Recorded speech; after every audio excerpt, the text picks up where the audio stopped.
Parade ground లో 77వ గణతంత్ర దినోత్సవ వేడుకలు ఘనంగా జరిగాయి. జిల్లా కలెక్టర్ తమీం అన్సారియా జాతీయ పతాకాన్ని ఆవిష్కరించి పెరేడ్ ను పరిశీలించి సాయుధ దళాల నుంచి గౌరవ వందనం స్వీకరించారు. ఈ కార్యక్రమంలో ఎమ్మెల్యేలు గల్లా మాధవి, నసీర్ అహ్మద్, బూర్ల రామాంజనేయులు, జిల్లా SP Vakul Jindal, joint collector Ashutosh శ్రీవాత్సవతో పాటు పలువురు అధికారులు పాల్గొన్నారు. వివిధ పాఠశాలల విద్యార్థులు ప్రదర్శించిన సాంస్కృతిక కార్యక్రమాలు ప్రేక్షకులను ఆకట్టుకున్నాయి. ఈ సందర్భంగా కలెక్టర్ మాట్లాడుతూ 1950 జనవరి 26న భారత రాజ్యాంగం అమలులోకి వచ్చినందుకే ఈ రోజును గణతంత్ర దినోత్సవంగా ఘనంగా జరుపుకుంటున్నామని తెలిపారు. 314,88 రూపాయలు మంజూరు చేయబడగా వాటిలో 56,55 రూపాయలు పన్నులు పూర్తి చేయడం జరిగినది.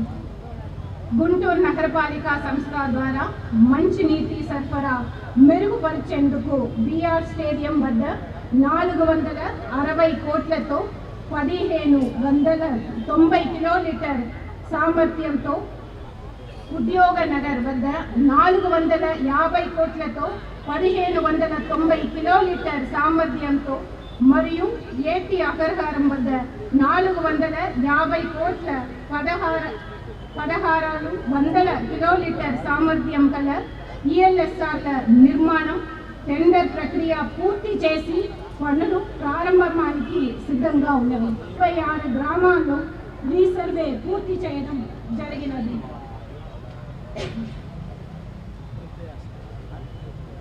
ప్రొహిబిషన్ అండ్ ఎక్సైజ్ శాఖ ద్వారా ఈ ఆర్థిక సంవత్సరంలో 1234 కోట్ల 73 లక్షల రూపాయలు ఆదాయం సమకూరినది. జిల్లాలో అన్ని అభివృద్ధి సంక్షేమ కార్యక్రమములు సమర్థవంతంగా నిర్వహించేందుకు తగు సూచనలు సలహాలు అందించిన గౌరవనీయులైన రాష్ట్ర ముఖ్యమంత్రి వర్యులు వారికి, జిల్లా ఇన్ఛార్జ్ మంత్రివర్యులకు, జిల్లా ప్రజాప్రతినిధులకు నా ధన్యవాదములు. జిల్లాలో త్వరగా న్యాయ సేవలు అందిస్తున్న జిల్లా న్యాయాధికారి వారికి మరియు న్యాయాధిపతులకు నా ధన్యవాదములు.